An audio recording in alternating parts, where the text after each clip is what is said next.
आदाब, मैं कफील अहमद फारूकी। आप देख रहे हैं पंचायत टाइम्स। गुजरात विधानसभा चुनाव 2017 की हमारी खास पेशकश राजकारण गुजरात में आपका स्वागत है।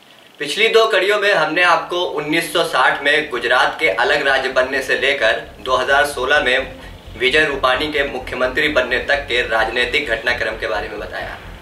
आज हम बात करेंगे गुजरात में हालिया दौर में हुए आंदोलनों के बारे में। यूं आंदोलनों के चलते गुजरात में सरकारों और मुख्यमंत्रियों का जाना कोई नई बात नहीं है। 70 के दशक में गुजरात नवनिर्माण आंदोलन के चलते मुख्यमंत्री चीमन भाई पटेल को अपने पद से इस्तीफा देना पड़ा था और प्रदेश में जनता मोर्चे की सरकार बनी थी। हालिया दौर में मुख्यमंत्री आनंदीबेन पटेल के इस्तीफे की बड़ी वजह उनके कार्यकाल में हुए आंदोलनों को माना जाता है।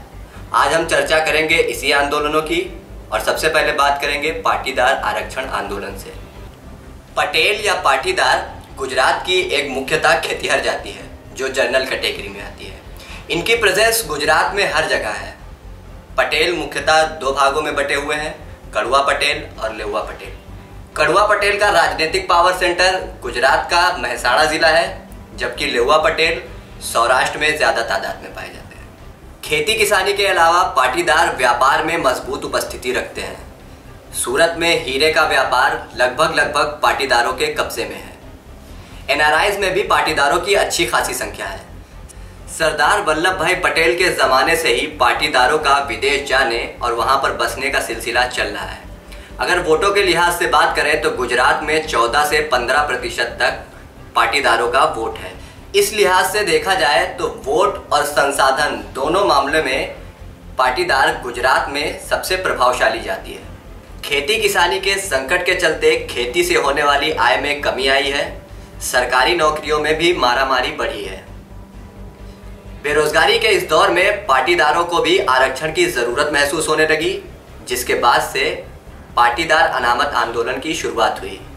अनामत गुजराती भाषा में आरक्षण को कहते हैं। पाटीदारों का एक संगठन है सरदार पटेल ग्रुप, यानी शॉर्ट में कहें तो एसपीजी। इसी संगठन का युवा कार्यकर्ता था हार्दिक पटेल। हार्दिक पटेल की बहन को अच्छे नंबरों मिलने के बावजूद भी आरक्षण के चलते स्कॉलरशिप नहीं मिली, जबकि उनके कुछ साथी आरक्षण की वजह से स्कॉलरशिप पाने में कामयाब हो गए, जिसके बाद हार्दिक पटेल ने पाटीदार आरक्षण आंदोलन मुहिम की शुरुआत की। भारी संख्या में पटेल नौजवान इससे जुड़े और साल 2015 में आरक्षण की मांग को लेकर आंदोलन की शुरुआत हुई। पास की रैलियों में भीड़ उमड़ने लगी। वहीं आर्थिक रूप से मजबूत पाटीदारों ने रैली के खर्चे की जिम्मेदारी अपने ऊपर ले ली। नेशनल मीडिया की नज़र में हार्दिक पटेल 17 अगस्त 2015 को आए, जब सूरत की एक रैली में तकरीबन 1 लाख से ज़्यादा लोग उमड़ पड़े। सूरत की इस रैली की भीड़ देखते हुए लोगों के कान खड़े हो गए। इसके ठीक बाद अहमदाबाद में हुई रैली में तकरीबन 5 लाख लोग जुटे। हार्दिक पटेल ने यहां अपनी मांगों को लेकर भूख हड़ताल की घोषणा कर दी।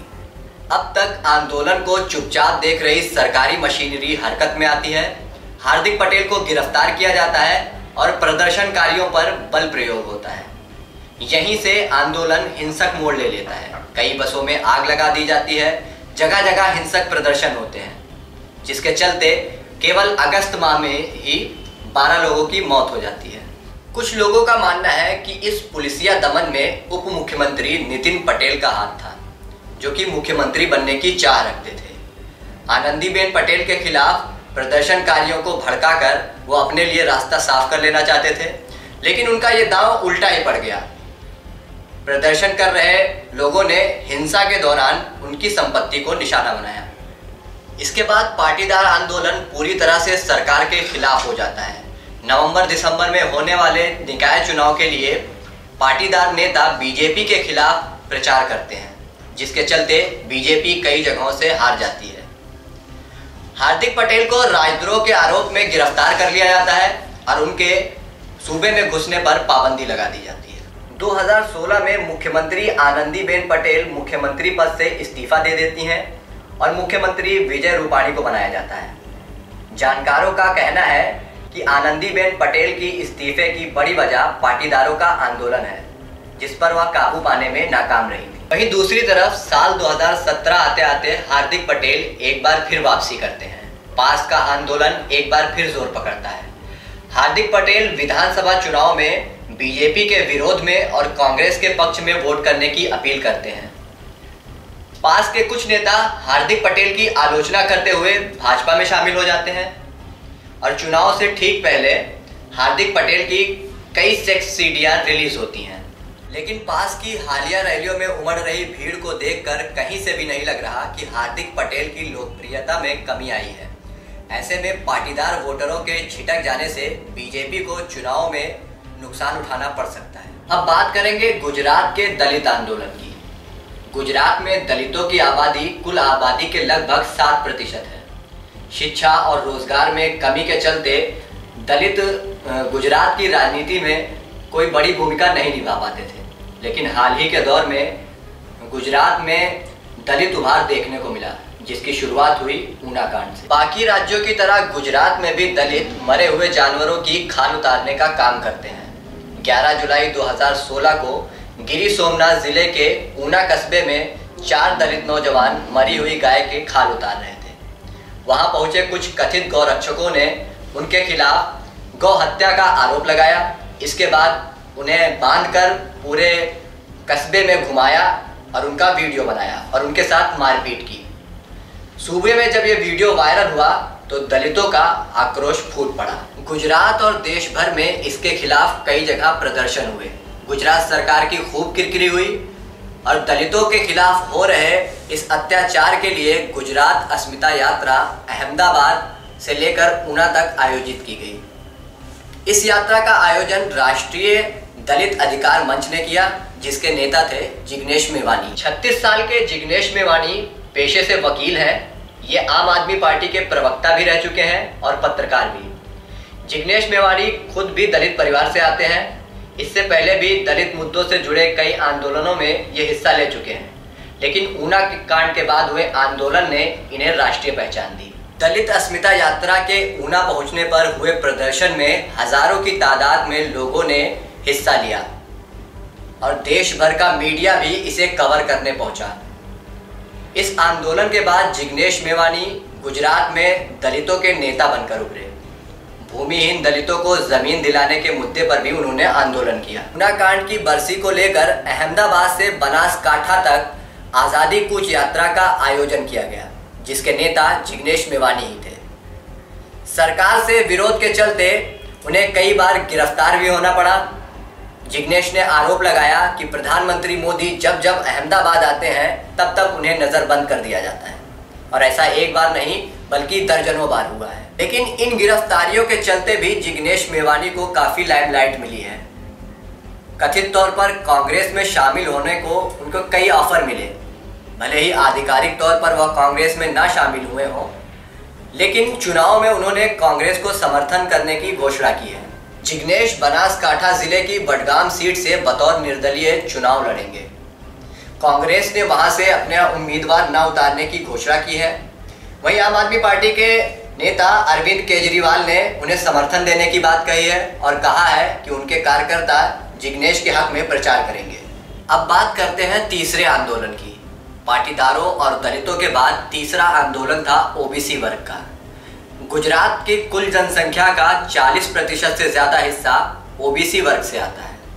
उत्तर और मध्य गुजरात के इस वर्ग की सबसे बड़ी जाति है ठाकुर। उत्तर प्रदेश और मध्य प्रदेश के ठाकुरों की तरह गुजरात का ठाकुर भी अपने आप को क्षत्रिय मानता है। जहां जनरल वर्ग में आने वाले क्षत्रिय लोगों को गुजरात में दरबार कहा जाता है, वहीं ठाकुर ओबीसी वर्ग में आते हैं। ठाकुर समुदाय के नेता के तौर पर अल्पेश ठाकुर को पहले पहचान तब मिली जब उनका संगठन गुजरात क्षत्रिय ठाकुर सेना नशा मुक्ति और बेरोजगारी के खिलाफ मुद्दों पर आंदोलन कर रहा था। अल्पेश ठाकुर को राज्यव्यापी पहचान तब मिली जब उन्होंने पाटीदार आंदोलन का विरोध किया। अगर पाटीदारों को आरक्षण मिल जाता तो ओबीसी के तहत आने वाले ठाकुर समुदाय का बड़ा हिस्सा कम हो जाता। इसी के चलते उन्होंने इसका विरोध किया, जिसका उनके समुदाय यानी ठाकुर समुदाय से काफी समर्थन मिला। बहरहाल अल्पेश ठाकुर का अब कहना है कि हार्दिक पटेल के साथ उनका कोई विरोध नहीं है, क्योंकि हार्दिक पटेल और अल्पेश ठाकुर दोनों ही गरीबों की लड़ाई लड़ रहे हैं। बेरोजगारी के इस दौर में पाटीदारों का आरक्षण की मांग करना कोई गलत नहीं है और वो इसे समझ सकते हैं। 40 साल के अल्पेश ठाकुर अहमदाबाद के वीरम गांव के रहने वाले हैं। इसी साल अक्टूबर में उन्होंने कांग्रेस की सदस्यता भी ली थी। इस साल चुनाव में वह पाटन जिले के राधनपुर सीट से कांग्रेस की ओर से चुनाव लड़ेंगे। पाटीदार, दलित और ओबीसी समुदाय के ये युवा नेता बीजेपी के लिए मुश्किल खड़ी कर रहे हैं, क्योंकि ये तीनों ही अपने समुदाय को बीजेपी के खिलाफ वोट करने के लिए तैयार कर रहे हैं। इन आंदोलनों के अलावा पक्की नौकरी, स्थायीकरण और न्यूनतम मजदूरी जैसे सवालों पर आंगनवाड़ी वर्कर्स, अहमदाबाद नगर निगम के सफाई कर्मचारी और अहमदाबाद नगर ट्रांसपोर्ट के कर्मचारी भी आंदोलन में उतर चुके हैं। साथ ही साथ किसानों के प्रदर्शन भी जब तब देखने को मिले हैं। जहां विपक्ष की पार्टी कांग्रेस इस सारे असंतोष को भड़काकर चुनावी फायदा लेने की कोशिश करती हुई दिखी, वहीं भारतीय जनता पार्टी की सरकार ने इस असंतोष को कम करने के लिए काफी मशक्कत की।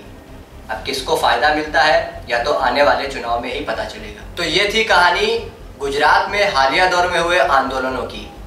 राजकारण गुजरात के अगले एपिसोड में हम फिर मिलेंगे नई जानकारियों के साथ। आप देखते रहिए पंचायत टाइम्स।